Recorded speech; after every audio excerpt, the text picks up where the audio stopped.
Is your home tidy? If you've managed to throw away all those useless bits and bobs from that infamous cupboard where you cram everything you can get your hands on, then everything's fine. But what I want to ask you today is this. When was the last time you cleared out your emotional cupboard?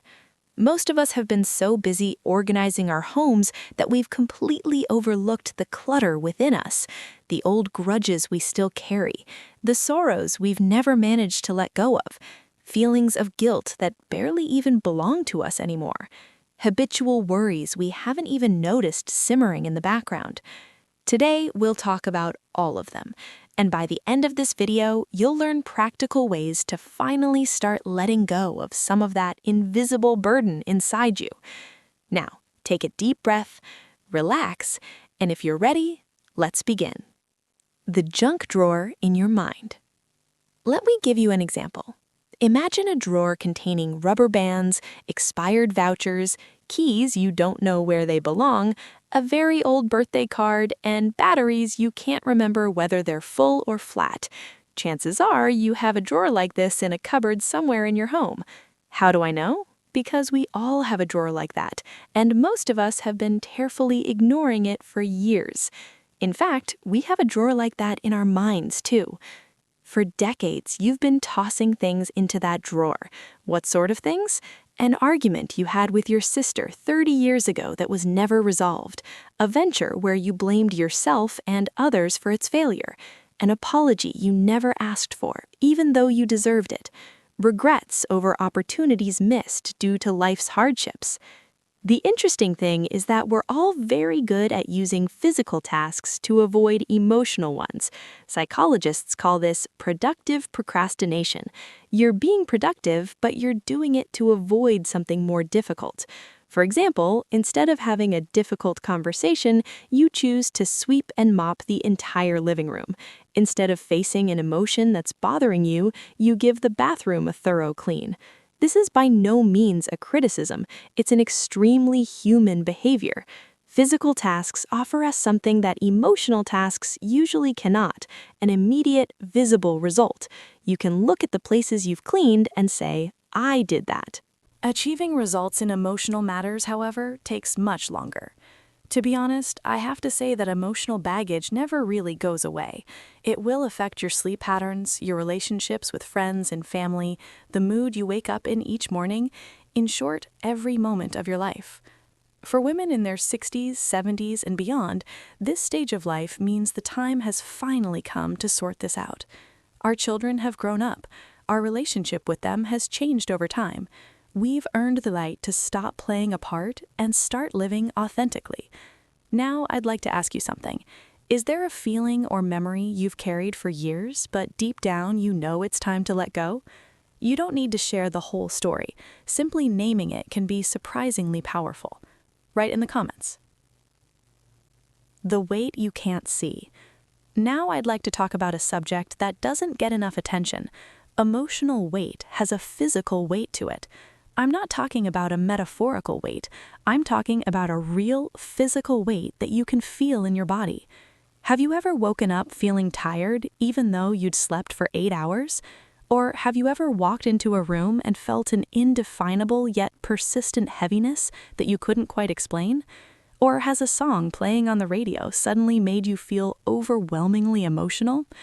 Researchers refer to this as the physical cost of emotional buildup. When you suppress emotional pain without processing it and tuck it away in a drawer inside you, your body takes note. Unprocessed grief can manifest as chronic fatigue. Negative emotions we've held inside for a long time can manifest as tension in the shoulders and neck. The anxiety we constantly carry can affect everything from digestion to immune function and sleep quality. Imagine your mind is a computer. You have dozens of programs running in the background, old sorrows, unresolved anger, persistent worries, and you've kept them running for so long that you've even forgotten they're there. But they're still using processing power and slowing everything else down. Emotional buildup does exactly that. Your relationships, your creativity, your joy. The grief you haven't processed, the anger you've swallowed, the things you've never let yourself feel fully, They don't disappear.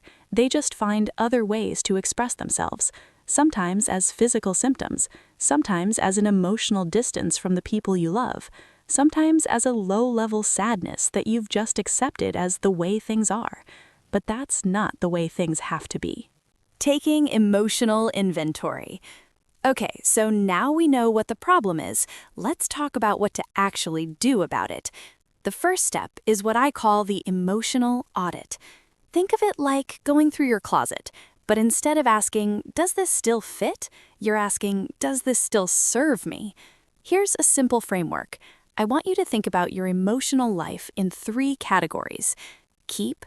These are the emotions and memories that still serve you. Grief for someone you loved deeply? That's love with nowhere to go, and it deserves honor. Pride in what you've overcome? Gratitude for the chapters of your life, even the hard ones, that shaped who you are.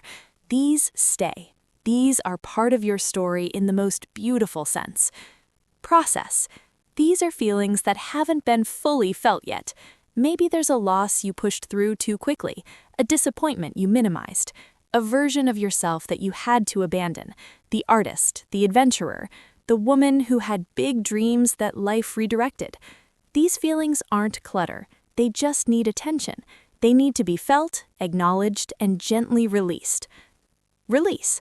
This is where the real work lives. The grudge you've been carrying that is only hurting you, the guilt that belongs to someone else, the what-ifs that keep you anchored to a past you can't change, the resentment toward a person who has moved on entirely and probably doesn't even remember the moment that changed everything for you. There is a very important distinction here. Processing a memory is different from holding on to the pain. Processing means reliving that emotion, acknowledging it, and allowing it to flow through you. Holding on to it means that because the wound has remained open for so long, it has become part of your identity. You have begun to define yourself by the pain you have endured, by those who have wronged you, and by the things that have gone wrong. And as long as this continues, healing becomes more difficult. Which bucket has the most in it for you right now? Keep, process, or release? Practical tools for the internal purge. Now let's talk about some practical tools you can use. Tool number 1, the inner KonMari method. The KonMari method, created by Marie Kondo, focuses on decluttering by keeping only items that spark joy. This approach encourages a mindful lifestyle, similar to minimalism, where you surround yourself with meaningful possessions. I want you to apply this energy to your emotional life as well. Next time a recurring thought or memory pops up, instead of pushing it away or getting lost in it, try pausing and asking yourself, is holding on to this bringing any benefit to my life right now? Is it contributing to my happiness, my growth, my peace of mind, or is it just taking up space? You might be surprised at just how powerful this simple pause can be. It marks a shift from being dragged along by the thought to becoming the person who chooses whether or not to engage with it. Tool number 2, the letter you don't have to send. One of the most effective tools I know is to write a letter you'll never send. Pour your heart out. Clearly express in the letter everything you wanted to say but never did. You could even write this letter to yourself. You could write to your younger self who made decisions you still regret, but be kind and honest with her. The aim here is not to reopen old wounds, but to provide an outlet for these feelings. Once expressed, these emotions lose their hold over us. Once you've written the letter, you can keep it, burn it, bury it, or tear it up and throw it away. What matters is that you write it. Tool number 3, the body scan. Where are you holding it? Close your eyes for a moment and take a slow breath. Now ask yourself, in which part of my body do I feel tension that has no obvious physical cause? Is your jaw tense? This might be words you've been holding back. Are your shoulders tense? This is often linked to responsibilities you've been shouldering alone for far too long. Your body is brilliant at sending signals. Your mind stores the things it tries to avoid. Learning to listen to your mind, gently, without judgment, is one of the most honest forms of emotional self-assessment available to us. Tool number 4, radical forgiveness, for your sake, not theirs. I want to talk about forgiveness, but not in the way you might expect. Forgiveness does not mean saying that the things that happened to you were not a problem, nor does it mean making peace with someone who has hurt you, or acting as if what happened in the past never happened. Forgiveness is deciding that you will no longer allow the person or event that hurt you to take up space in your mind. At its core, forgiveness is a gift you give yourself. I have met many women in their 70s and 80s who remain stuck in grudges dating back 30 or 40 years.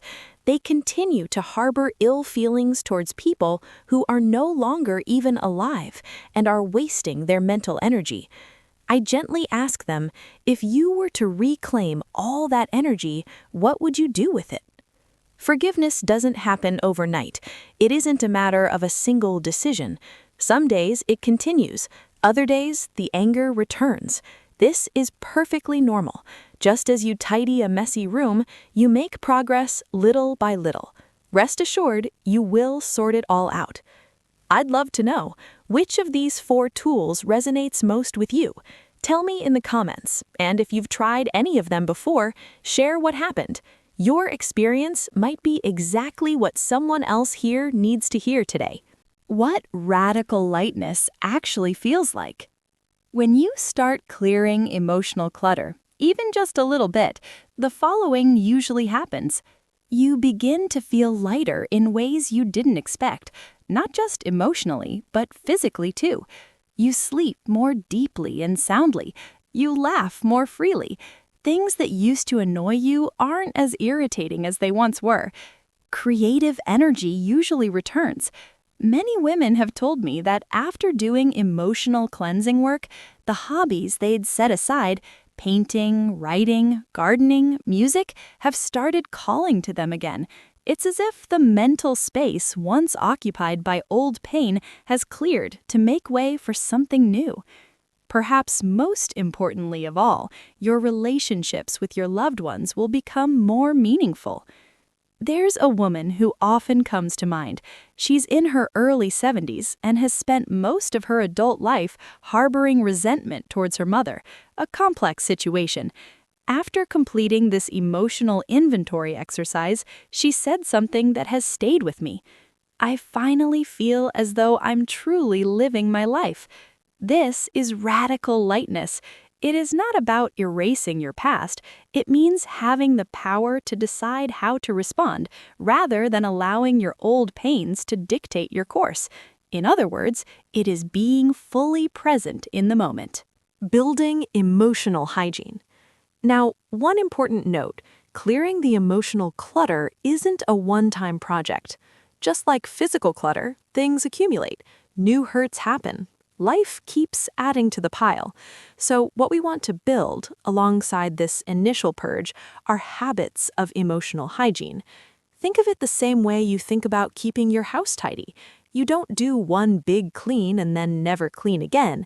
You build little daily and weekly routines that prevent the buildup from becoming overwhelming. Here are a few simple ones that I recommend. The evening check-in.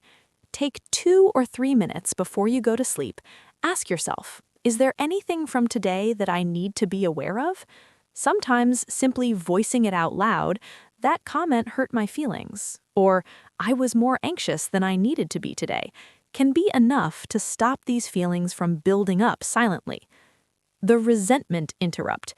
When you find yourself replaying an incident that upsets or angers you over and over again in your mind, try this. Say to yourself, gently but firmly, I've already been through this. Today, I choose not to go back there. Then, redirect your attention elsewhere, for example, to a beautiful flower in front of you, or to someone you love. This isn't about suppressing a feeling, it's simply about choosing not to relive it over and over again. The gratitude anchor. I know, gratitude practice has been talked about everywhere, but bear with me because there's a specific way I want you to use it in this context. Gratitude isn't about ignoring the hard things, it's about creating a counterbalance. When you regularly practice noticing what is good, what is working, what is here right now, it becomes harder for old pain to dominate your internal landscape. You're essentially building new neural pathways that are tuned toward what's present rather than what's past. Community and connection. Perhaps the most important thing is this: don't try to go through this process entirely on your own. Find people with whom you can speak honestly about your inner world. It could be a friend or a counselor.